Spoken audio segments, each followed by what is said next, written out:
সেটা হচ্ছে যে আজকেই ইরানের সর্বোচ্চ নেতা আয়াতুল্লাহ আলী খামেনিকে হত্যা করার কথা ঘোষণা করেছে ইসরায়েলের যুদ্ধমন্ত্রী ইসরায়েল কাজ। তিনি বলেছেন যে ইমাম আলী খামেনি অর্থাৎ ইরানের সর্বোচ্চ নেতার পৃথিবীতে আর বেঁচে থাকার প্রয়োজন নেই, বেঁচে থাকার অধিকার নেই বা বেঁচে থাকার দরকার নেই। আমরা বলি যে কে বেঁচে থাকবে আর কে বেঁচে থাকবে না সেটা তো ডিসিশন আল্লাহ ঠিক করবেন। ইসরায়েল কাজ এগুলো ঠিক করার কেউ না, এবং সর্বোচ্চ নেতার এই পৃথিবীতে বেঁচে থাকতেই হবে এমন কোনো খায়েশের কথা তো আমরা শুনিনি। বরং তিনি বলেছেন যে শহীদ যদি হতে হয়, দেশের জন্য যদি জীবন দিতে হয় দিয়ে দেওয়া হবে, কিন্তু ইরানের জনগণ তোমরা এই যুদ্ধকে, এই লড়াইকে, এই সংগ্রামকে বন্ধ করো না, স্থগিত করো না, এগিয়ে নিয়ে যেও। তিনি বলেছেন যে আমার তো বয়স 85-86 বছর, আমার জীবন তো চলেই গেছে, সেক্ষেত্রে আমার মৃত্যুর বিনিময়েও যদি ইরানকে রক্ষা করতে হয় তাহলেও রক্ষা করবে। তিনি বলেছেন যুদ্ধ জয় বড় কথা না, জীবন দিয়ে দেশ রক্ষা করা এটা বড় কথা। দেশ বড় কথা, জীবন বড় কথা না। সবচেয়ে বড় কথা হচ্ছে যে জাতির ভেতরে মৃত্যুর ভয় নেই, যারা মনে করে বাঁচলে গাজী আর মরলে শহীদ, শহীদ হওয়া সওয়াবের কাজ, গাজী হওয়া সওয়াবের কাজ, অর্থাৎ যুদ্ধ করা, ইসলামী শাসন ব্যবস্থা এবং রাষ্ট্র টিকে রাখার জন্য যুদ্ধ করা, এটাই তো জিহাদ। এই জিহাদে গিয়ে যদি কেউ বেঁচে থাকে সেও সওয়াব পাবে, যদি কেউ শহীদ হয় সে তো সওয়াব পাবেই। ফলে যার কাছে দুটোই লাভের ব্যাপার, দুটোই লাভজনক, দুটোই যেখানে কাঙ্ক্ষিত, তাকে যুদ্ধ থেকে পিছু হটানো যায়, ভয় দেখানো যায়, ভয় থেকে কি তাকে সরিয়ে দেওয়া যায়, রণভঙ্গ দেওয়ানো যায় না। আমি সবসময় বলি যে জাতি মরতে শিখেছে, যে জাতি মৃত্যুকে আলিঙ্গন করতে শিখেছে, সেই জাতি কখনো যুদ্ধ পরাজিত হয় না, তাকে হারানো যায় না।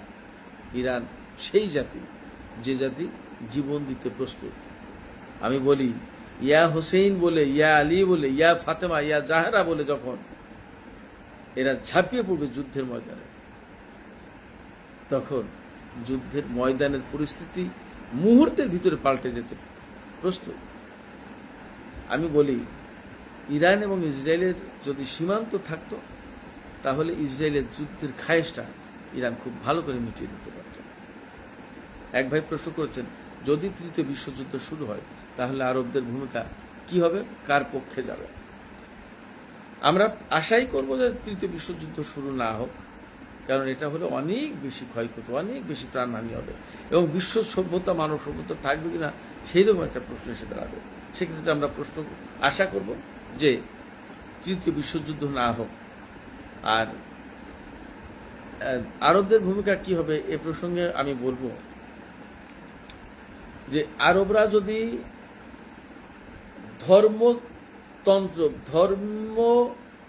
ধর্ম মতবাদের ভিত্তিতে বা ধর্মীয় চেতনার ভিত্তিতে যদি কোনো কিছু ভাবতে চায়, তাহলে তারা শিয়া মাযহাবকে যেভাবে অনেকটা শত্রুতামূলক একটা মাযহাব বা শত্রুতা তাদের প্রতি পোষণ করে আসলে হয়তো সেই দিকে যাবে, সেইভাবে দেখবে, কিন্তু সেটা নিরঙ্কুশ হবে না, আর সেটা বুদ্ধিমানের কাজ হবে না।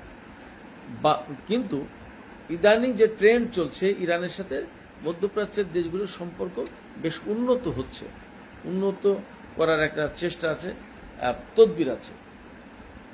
সেক্ষেত্রে আমার মনে হয় যে আরব দেশগুলো ভুল করার সম্ভাবনা কম, ভুল করবে না। ভুল যদি করে তাদেরকে তো খেসারত দিতে হবে, তাদের বুঝতে হবে। আমি তো সবসময় বলি যে আমেরিকার বন্ধু, আমেরিকা যার বন্ধু তার তো আর কোনো শত্রুর প্রয়োজন নেই, এক আমেরিকাই যথেষ্ট তার শত্রুর জন্য। আমরা দেখছি না, আরবরা দেখেছে না যে সাদ্দাম আমেরিকার কত কাছের বন্ধু ছিল, সেই সাদ্দামের পরিণতি কি, লিবিয়ার গাদ্দাফিকে কি করেছে, আফগানিস্তানকে কি করেছে, আরো দেশকে কি করেছে। এগুলো তো সব মুসলিম কান্ট্রি, মুসলিম জনপদ। শাসকরা কে মুসলমান ছিল, কে মুসলমান ছিল না, কে খুব বেশি মুসলমানের পক্ষে কাজ করেছে কি করেনি সেটা ভিন্ন কথা, কিন্তু ওই সমস্ত জনপদের মানুষ তো মুসলমান না হোক, ওই জনপদগুলো তো ধ্বংস করেছে, এবং আপনি খেয়াল করে দেখুন খুব টার্গেট করে মুসলিম জনপদগুলো ধ্বংস করা হয়েছে। এই ধ্বংসযজ্ঞ চালিয়েছে তো আমেরিকা, ব্রিটেন এবং তার মিত্ররা। ফলে আরবদের তো এখান থেকে অবশ্যই বুঝতে হবে, তাদের বোঝা উচিত যে এই আমেরিকা তাদের কোনো মতে বন্ধু হতে পারে না। সাদ্দাম হোসেন সৌদি আরবের, কুয়েতের সবার বন্ধু ছিল, সেই সাদ্দামের কি পরিণতি হয়েছে তারা চোখের সামনে দেখেনি। তো অনেক হিসাব নিকাশ আছে। এই সমস্ত হিসাব নিকাশের প্রেক্ষিতে আমি মনে করি যে আরব দেশগুলো তৃতীয় বিশ্বযুদ্ধ শুরু হয়, তাহলেও আরব দেশগুলোর ভুল করা উচিত হবে না। যদি কারোর ভিতরে কোনো রকমের দ্বন্দ্ব সন্দেহ থাকে, সেই দ্বন্দ্ব সন্দেহ ছেড়ে অবশ্যই মুসলিম ভ্রাতৃত্বের বন্ধনে এখনই আবদ্ধ হওয়া দরকার, ঐক্য প্রতিষ্ঠা করা দরকার, এবং ওআইসি যে চেতনা নিয়ে গঠন করা হয়েছিল সেই চেতনা নিয়ে ওআইসিকে কার্যকর করা উচিত। আরেকটা আলোচনা ছিল যে সর্বোচ্চ নেতাকে হত্যা করবে কি না। আমি আগেই বলছিলাম যে ইসরায়েলের যুদ্ধমন্ত্রী ইসরায়েল কাজ তিনি বলেছেন যে সর্বোচ্চ নেতাকে হত্যা করা হবে, এলিমিনেট করা হবে, এবং তার আর বেঁচে থাকার অধিকার নেই। বেঁচে থাকার অধিকার আছে কি সেটা ডিসিশন দেওয়ার মালিক তো তুমি না, সেটা পরম রব্বুল আলামিন, তিনি ডিসিশন দেবেন। তিনি যদি সর্বোচ্চ নেতার হায়াত তুলে নিয়ে থাকেন তাহলে তিনি পৃথিবীতে চলে যাবেন, কারোর ক্ষমতা নেই তাকে পৃথিবীতে বাঁচিয়ে রাখবেন। আর তার যদি হায়াত থেকে থাকে, কারোর ক্ষমতা নেই পৃথিবী থেকে তাকে তুলে নেবেন। ইসরায়েলে যে যুদ্ধমন্ত্রী এই কথা বলছে, তার সার্টিফিকেট আছে দুনিয়ায় বেঁচে থাকার। তিনি কি নিশ্চয়তা পত্র নিয়েছেন যে তিনি চিরদিন থাকবেন? সবচেয়ে বড় কথা হচ্ছে যে রাহাবার তো মৃত্যুকে ভয় পান না। ইসরায়েলিরা যেভাবে গুহার ভিতরে, বাংকারের ভিতরে লুকিয়ে লুকিয়ে থাকেন, সর্বোচ্চ নেতা তো এইগুলো এইভাবে ইঁদুরের মতো পালিয়ে থাকেন না, সিংহের মতো গর্জন দিচ্ছেন, দেখছেন না? ফলে সর্বোচ্চ নেতাকে এই সমস্ত হুমকি দিয়ে, ফালতু হুমকি দিয়ে কোনো লাভ নেই। সর্বশেষ আলোচনা করব যে কথা, এটা খুবই গুরুত্বপূর্ণ একটা পয়েন্ট, সেটা হচ্ছে যে ইরান ইসরায়েল এই যুদ্ধ, এটা কি সর্বশেষ যুদ্ধ দুই দেশের মধ্যে? আমাকে অনেকে প্রশ্ন করছে।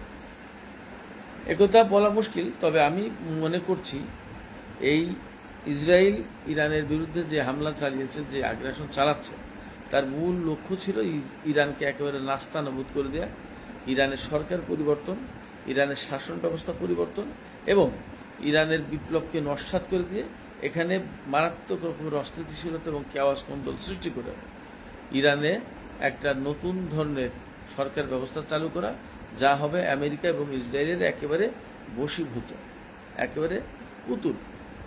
কিন্তু দুঃখজনক হলেও সত্য, প্রাথমিক বিপর্যয় কাটিয়ে উঠে ইরান ভালো রকমের জবাব দিচ্ছে, এবং ইরান বলেছে যে তারা শুধুমাত্র প্রতিরোধমূলক হামলা চালাচ্ছে, তারা কিন্তু এখনো প্রতিশোধমূলক হামলা চালায়নি। তো প্রতিশোধমূলক হামলা হবে এর চেয়ে ভয়ঙ্কর ইসরায়েলের জন্য, এবং সেটা হবে খুব শিগগিরই। এখন এই জায়গা থেকে আমি একথা বলতে পারি যে যেহেতু দুটো দেশই একেবারে পয়েন্ট অফ নো রিটার্নে চলে গেছে, যেখান থেকে দুই দেশের আর ফিরে আসার খুব একটা সুযোগ নেই, সেক্ষেত্রে দুই দেশকে এখন যা করতে হচ্ছে সেটা হচ্ছে দুই দেশই চূড়ান্তভাবে একে অপরের উপর হামলা চালানোর দিকে যাচ্ছে, হামলা চালাচ্ছে। এই জায়গায় ইরানের সর্বোচ্চ নেতার একটা বক্তব্য আমি তুলে ধরব। তিনি বলেছেন যে ইরান এই যে ট্রু প্রমিস 3 শুরু করেছে, এই ট্রু প্রমিস 3 এটা হচ্ছে ইসরায়েলের বিরুদ্ধে ইরানের পক্ষ থেকে সর্বশেষ অভিযান। এরপরে ইরান ইসরায়েলের বিরুদ্ধে কোনো অভিযান চালাবে না। ব্যাপারটা যদি তাই হয় তাহলে এটা নিশ্চিত যে ইরান ইসরায়েলকে এমন শিক্ষা দেবে যে শিক্ষার কারণে ইসরায়েলের আর ইরানের দিকে চোখ তুলে তাকানোর কোনো ক্ষমতা থাকবে না। যদি ব্যাপারটা তাই হয় তাহলে আমি ধারণা করছি যে এটা আপাতত দুই দেশের মধ্যে চূড়ান্ত যুদ্ধ হতে পারে, সেই যুদ্ধ হতে পারে। এছাড়া যে মিথ আছে ইসরায়েলের ইহুদিদের কোন রাষ্ট্র বা শাসন ব্যবস্থা 80 বছরের বেশি হয়নি, ইসরায়েল প্রতিষ্ঠিত হয়েছে 77 বছর, সেক্ষেত্রে আর 3 বছর। ইহুদিরাও এটা বিশ্বাস করে। আবার ইরানের যে শিয়া মাযহাব আছে, শিয়া মাযহাবের লোকজন মোটামুটি বিশ্বাস করে যে ইসরায়েলের পতনের সময় হয়ে গেছে। সেক্ষেত্রে দুই পক্ষই কিন্তু চূড়ান্তভাবে ইসরায়েল তার অস্তিত্ব রক্ষার জন্য লড়াই করবে, আর ইরান ইসরায়েলের অস্তিত্ব মুছে দেওয়ার জন্য লড়াই করবে, সম্ভবত লড়াইয়ের থিমটা এটা, আমি যদি ঠিক মতো বুঝতে পেরে থাকি। যদি তাই হয় তাহলে এই লড়াই, এবং যদি খুব শক্তিধর কোনো দেশ এই দুই দেশের মধ্যে এখনই যুদ্ধ বিরতির জন্য বা যুদ্ধ বন্ধের জন্য মধ্যস্থতা না করে, তাহলে এই দুই দেশ চূড়ান্ত বোঝাপড়ার দিকে যাচ্ছে, এটা মোটামুটিভাবে বলা যায়। দর্শক, আমার ভাই বন্ধুরা, দর্শক বলবো কি, ফেসবুকের আপনারা তো সবাই আমার ভাই বন্ধু, আমার শুভাকাঙ্ক্ষী। আমি আপনাদের খুবই গুণগ্রাহী, আপনাদের সবাইকে আমি খুবই পছন্দ করি, ভালোবাসি। তো আমি আজকে অনেক রাত হয়েছে, এই রাতে আর আমি আপনাদেরকে কষ্ট দিতে চাই না, বিদায় নিতে চাই। আপনারা যদি অনুমতি দেন তাহলে আজকের মতো আলোচনা এখানে শেষ করতে চাই। আশা করছি আগামীকাল আবার আলোচনা করব। আমি এই সিচুয়েশন যতক্ষণ চলছে ততক্ষণ আশা করছি প্রত্যেক দিন কোনো না কোনো সময় একটু ফেসবুকে লাইভ এসে আমি আপনাদের সাথে বিভিন্ন বিশ্লেষণ তথ্য এগুলো শেয়ার করার চেষ্টা করব। আপনারাও গুরুত্বপূর্ণ তথ্য থাকলে আমাকে জানাবেন, আর কি কি জানতে চান কমেন্ট করে একটু প্লিজ জানাবেন, তাহলে সেটা আমার জন্য খুব উপকারী হবে। আপনাদের জন্য আমি সেইভাবে আলোচনা করতে পারবো। আলোচনা শেষ পর্যায়ে একটা প্রশ্ন এসেছে যে মিশরে এত নীরব কেন? এই আলোচনা আজকে আর করব না, ইনশাল্লাহ। আশা করছি আল্লাহ যদি রহমত করে তৌফিক দেন, বাঁচিয়ে রাখেন, ইনশাল্লাহ আগামীকাল একটু প্রশ্নটা করবেন। আমি ঘোষণা দিয়েই লাইভ করব, মানে লাইভ করার আগে আপনাদেরকে জানাবো যে আমি কিছুক্ষণের ভেতরেই লাইভে আসছি, তখন আপনারা কথা বলতে পারবেন। তার আগে আপনাদের কি কি প্রশ্ন আছে সেই প্রশ্নগুলো জানিয়ে দেবেন, ইনশাল্লাহ আমি সেই অনুযায়ী আলোচনা করার চেষ্টা করব। তো সবাই ভালো থাকুন। আমি আপনাদের সবাই গুণগ্রাহী, গুণমুগ্ধ একজন ব্যক্তি। আপনাদের সবাইকে অত্যন্ত পছন্দ করি, সম্মান করি, শ্রদ্ধা করি। আপনারা আমার জন্য দোয়া করবেন এবং এই আলোচনাগুলো যাতে মানুষের কাছে বেশি বেশি পৌঁছাতে পারে, সেজন্য একটু প্লিজ শেয়ার করুন। আপনারা যদি সবাই শেয়ার করুন, শেয়ার করতে তো আর পয়সা লাগে না, শেয়ার করে দিন না, এই কথাগুলো মানুষ শুনুক। আপনারা তো সবাই অনেকেই বলেন যে আমি খুব ভালো কথা বলি নাকি, আমার এই আলোচনাগুলো নাকি আপনারা পছন্দ করেন, শোনেন, এবং এই আলোচনাগুলো নাকি মুসলিম বিশ্বের জন্য, মানুষের জন্য, ইরানের জন্য খুব উপকারী, ভালো। তো তাই যদি হয় তাহলে প্লিজ আপনারা শেয়ার করেন হিউজ পরিমাণে, প্রত্যেকে একজন করে যদি শেয়ার করেন যথেষ্ট। প্রথম যে লাইভটা করেছি সেটা প্রায় 30,000-এর কাছাকাছি চলে গেছে, এটা বিরাট ব্যাপার। তো গতকালকে যে লাইভটা করেছিলাম সেটা গভীর রাতে করেছিলাম, এরও পরে সেটা 10,000-এর উপরে চলে গেছে। আর আপনারা তো জানেন যে আমি বিভিন্ন টেলিভিশনে টক শো করছি, ইউটিউব চ্যানেলে, অনলাইন টিভি, আইপি টেলিভিশন চ্যানেলে, দেশে বিদেশে। আমার একটা সাক্ষাৎকার নেবে আগামী শনিবার টিআরটি, তুরস্কের একটা সংবাদ মাধ্যম। আবার আগামীকাল বিকেল 3টায় এখন টেলিভিশনে আমার টক শো আছে,